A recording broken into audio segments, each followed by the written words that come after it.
मैं विजय कुमार अपने सभी दर्शकों को नमस्कार करते हुए दोस्तों बता दूं कि आज हमारे बगल में जिस महिला को आप देख रहे हैं, ये अपने परिचय की मोहताज इसलिए नहीं है कि ये बैतालपुर उत्तरी से वार्ड नंबर 13 से जिला पंचायत सदस्य हैं वर्तमान में। और सबसे बड़ी मुख्य बात यह है कि ये समाजवादी पार्टी की एक बहुत बड़ी कार्यकर्त्री के रूप में समाजवादी पार्टी की झंडा तले अपनी आवाज़ को, महिलाओं की आवाज़ को बुलंद करती रहती हैं। मैं अपने दर्शकों को बताने का प्रयास करूंगा कि गरीबों और बहन बेटियों की सुरक्षा, बहन बेटियों की सुख दुख में, गरीबों के सुख दुख में दिन रात अपना समय देते रहती हैं। ऐसी महिला से आप की मुलाकात करवाते हैं, हमारी भी मुलाकात हो रही है और बने रही हमारे खबर के साथ। Vijay Kumar V News editor Deoria. Madam, हम लोगों के चैनल में पहले तो आपका बहुत बहुत स्वागत है। धन्यवाद। अभी आपका 2027 का चुनाव विधानसभा की होने जा रही है जी। मैम, किस मुद्दे पर आपकी सरकार चुनाव लड़ने जा रही है?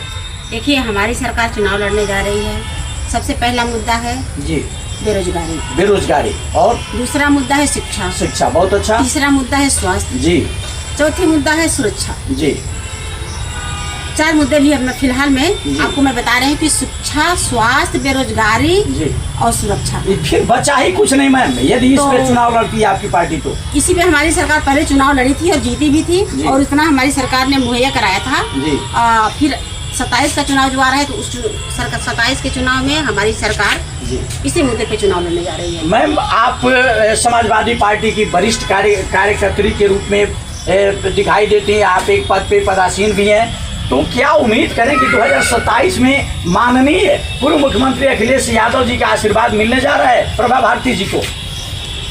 धन्यवाद भैया ये क्वेश्चन करने के लिए। ये तो हमारे भैया पे डिपेंड करता है, राष्ट्रीय नेतृत्व पे डिपेंड करता है। मैं अपने कर्तव्य और अपने मेहनत पे भरोसा करती हूँ। मैं ये नहीं कहती कि हमको टिकट मिले, हम मेहनत करेंगे तो हमारी जनता आशीर्वाद देगी और भैया अगर हम आशीर्वाद दे देंगे तो जवाब जनता दे देगी। जी।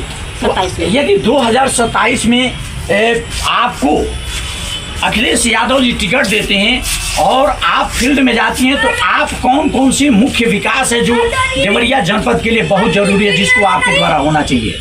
अब देखिए, बचा ही क्या है। सरकार तो सारा व्यवस्था दे ही दे रही है। राशन दे रही है, फ्री का राशन मिल रहा है। विधवा पेंशन फ्री का मिल रहा है। उसके बाद से इसके बाद बची क्या जाता है? इसको यह होना चाहिए कि नहीं होना चाहिए? कहने का मतलब यह है कि सरकार जब फ्री दे रही है तो क्या जनता का विकास इसी में हो सकता है? जनता इससे अपना विकास कर सकती है, अपना जीवन यापन कर सकती है। 2000 रुपए में और राशन में विकास कर सकती है। जनता को चाहिए सबसे पहले उनके बच्चों को शिक्षा चाहिए। देखिए, कॉलेज बंद कर दिए गए, प्राइमरी स्कूल था बंद कर दिया गया। जो गरीब के बच्चे प्राइमरी स्कूल में पढ़ लिया करते थे वो कन्वेंट में नहीं जा पाते थे, तो आज गरीब के बच्चे पढ़ाई से वंचित हो रहे हैं। तीसरी बात यह है कि महिलाओं के प्रति सुरक्षा, गांव में हो या शहर में हो, महिलाएं कहीं सुरक्षित नहीं है। जहां भी देखो लूट, बलात्कार, हत्या हो जा रहा है। तो आखिर सरकार कान में तेल डाल के सोई है क्या? 2000 रुपए और राशन से हमारा विकास हो रहा है? लेकिन वर्तमान जो सरकार है मैम, वर्तमान सरकार कह रही है कि हमारी सत्ता में बहन बेटियां बहुत सुरक्षित हैं। ये सिर्फ आवाज है, कागजों में है और जुमले की बात है। ये सब जुमलेबाजी है।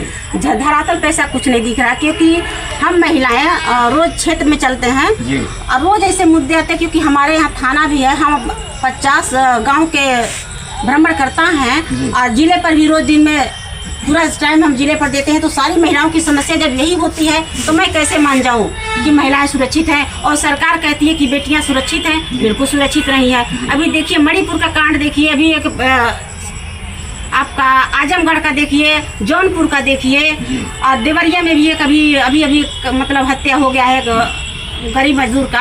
तो मैं कैसे मान जाऊं कि यहाँ पे सुरक्षा है? जी मैम, एक सवाल और हम जान लेना चाहेंगे। जैसे हमारे सदर विधायक हैं माननीय सलमणि त्रिपाठी जी, ये अभी ये मदरसा को लेकर के, आपके ही क्षेत्र में पड़ता है बैतालपुर में ही, मदरसा को लेकर के एक मुद्दा उन्होंने गर्म कर दिया है इस जनपद के लिए। क्या यह होना चाहिए या नहीं होना चाहिए? देखिए सर, माननीय विधायक जी का मुद्दा यही है कि वो टारगेट सिर्फ मुस्लिम को कर रहे हैं। अच्छा। एक समुदाय को टारगेट करें, जबकि मैं इसको बिल्कुल मतलब इसकी कड़ी से कड़ी निंदा करती हूँ कि जनता सब है। जैसा समुदाय से मणि जी आते हैं, माननीय विधायक जी आते हैं, उनके लोग भी परेशान हैं।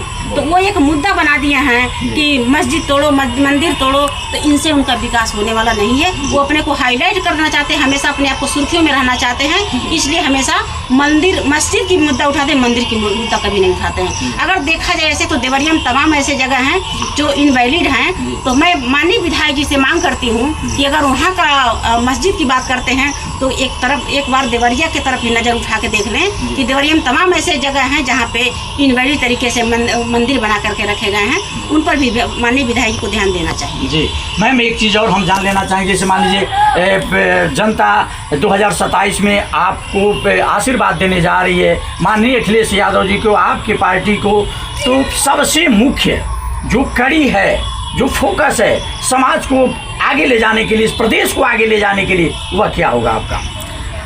सर हमारा ये होगा सबसे पहला मुद्दा कि मैं अपने क्षेत्र में अगर जनता आशीर्वाद देती है तो सबसे पहले मैं युवाओं की तरफ ध्यान आकर्षित करूंगी कि युवाओं को मैं रोजगार दूंगी। रोजगार में जैसे कि जितने काबिल पढ़े लिखे हैं, जिस काबिल है मैं उनको उस काबिल पहुंचाने का काम करूंगी। नौकरी मिलना चाहिए, उनके लिए मैं सदन से सड़क तक लड़ाई लड़ूंगी और उनको मैं सफल बनाऊंगी। जी, लेकिन अभी कुछ दिन पहले हम लोग सोशल मीडिया के माध्यम से एक पार्टी का नाम सुने थे, काकरोच नाम से आज के युवा पुकारे जा रहे हैं। यह सत्य है कि गलत? सर ये सब बहुत सत्य है, सबसे बड़ी सच्चाई है।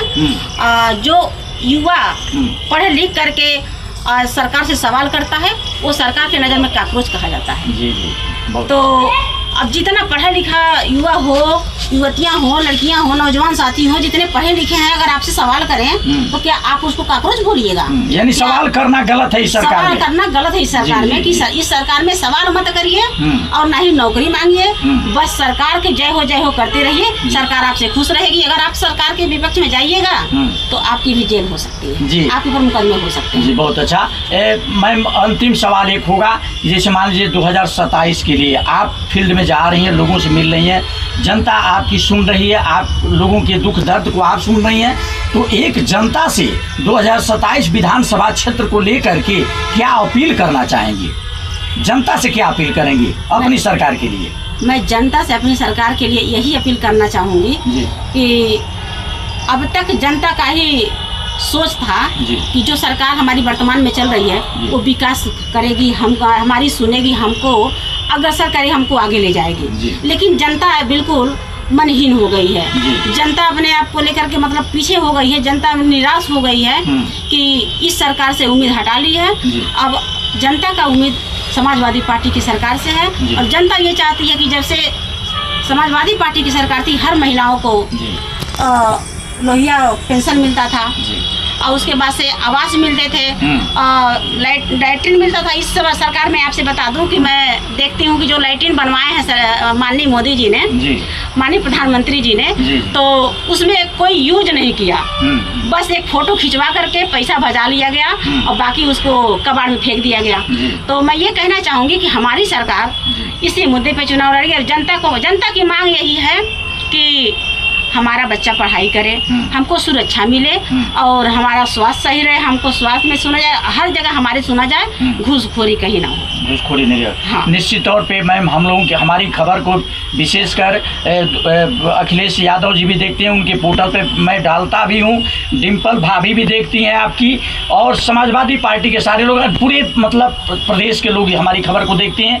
तो निश्चित तौर पर एक छोटा सा आपका परिचय भी हो जाना चाहिए ताकि हमारे दर्शक ये जानने के लिए लालायित होंगे कि आखिर ये महिला जो इस नौजवानों और शिक्षा, स्वास्थ्य और बेरोजगारी को लेकर के जो मुद्दा बना के चल रही हैं, तो आखिर वो है कौन? एक परिचय भी आपका छोटा हो जाना चाहिए।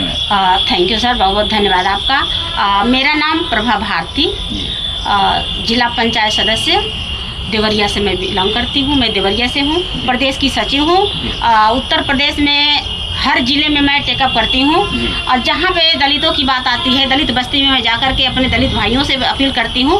हमारे दलित भाई बहन माताएं जो हैं समाजवादी पार्टी से जुड़ गए हैं और 27 में हमारी सरकार बनने जा रही है। ये मैं आपसे कहना चाहती हूँ। जी जी, बहुत बहुत धन्यवाद। ये रहे समाजवादी पार्टी की महासचिव और प्रभा भारती जी। इन्होंने जिला पंचायत सदस्य भी है, इन्होंने बता भी दिया, लेकिन मैं निश्चित तौर पे अपने दर्शकों को बताने का प्रयास करूंगा कि ये बहुत ही अच्छा इन्होंने बताया कि मेरी सरकार बनती है तो शिक्षा, स्वास्थ्य, चिकित्सा, इस पर हमारा फोकस रहेगा और निश्चित तौर पे रोजगार पर मैं ध्यान दूंगी। जितने हमारे पढ़ लिख करके हमारी बहन बेटियां जो रोड पे आज घूम रहे हैं, उनको ये घूमने के लिए मौका नहीं दूंगी। ये बहुत अच्छी सोच। निश्चित तौर पे ऐसे समाजवादी पार्टी की कार्यकर्ती के लिए अपने चैनल की तरफ से बहुत बहुत धन्यवाद दूंगा। बने रहिए हमारे खबर के साथ। जय हिंद, जय भारत।